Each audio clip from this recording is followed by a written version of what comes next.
She'd just been brutally assaulted by 3 men, yet she couldn't even bring herself to step inside the police station. But the moment she got home, she ran straight into one of those 3 guys, sitting silently on the edge of her bed. The nerve of this guy showing up at her door. He actually wanted to keep doing that sick, evil crap, but this time, he didn't get his way. Instead, in a panicked struggle, she accidentally killed him on the spot. Terrified and shaking, Ji-yoon finally thought to call the police. But once again, South Korea's corrupt cops slammed the door right in her face. 청바지 입으셨네?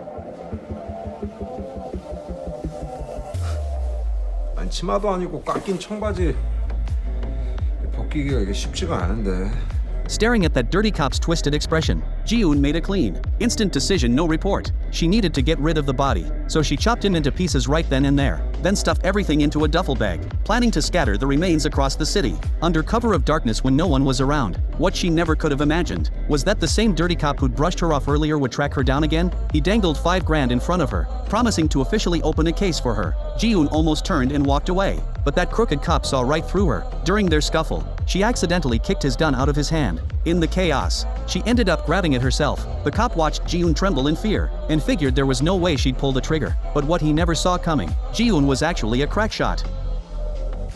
After the cop took his last breath, Ji-yoon collapsed to the floor, completely broken, sobbing uncontrollably. She just couldn't understand. She was the victim here, so why was she being treated so unfairly? Right then and there, Ji-yoon snapped out of it. She knew there was no going back to a normal life. The next morning, the cop's body turned up at the precinct. Ji-yoon was called in by a female officer as a witness, but the second she stepped into the station, she came face to face with one of the scumbags who'd assaulted her. She immediately ducked her head lower. After giving her statement at the station, she quietly tailed that bastard all the way home, making sure she knew exactly where he lived. Late that night, she broke straight into his place. Without hesitation, she shot him. Ji-yoon didn't waste a single word. She sent him straight to hell on the spot. Early the next morning, police arrived at the crime scene. This time, the female officer found hair on the victim, the exact same strand Ji-yoon had submitted when she first reported the rape. The officer instantly put it all together. It was almost certainly Ji-yoon behind all this. She rushed over to Ji-yoon's place with backup, only to find Ji-yoon wasn't home. But when the officer flipped through Ji-yoon's diary, she finally saw just how horribly Ji-yoon had been violated. It laid out every detail of her revenge, step by step. Reading that diary, the officer felt every emotion hit her at once. But Ji-yoon's path of vengeance was far from over.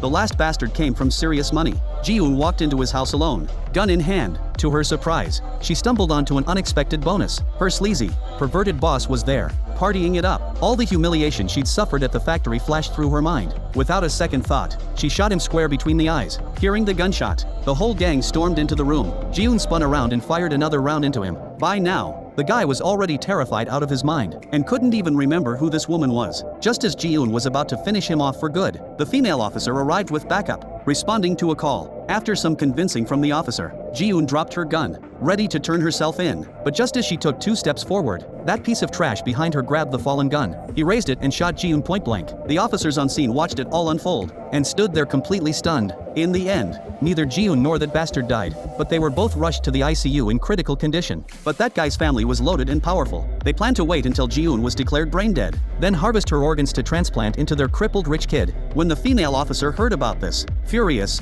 she stormed straight to the hospital, ready to send that rich kid to meet his maker herself. But in the end, she pulled Ji-yoon's oxygen tube instead.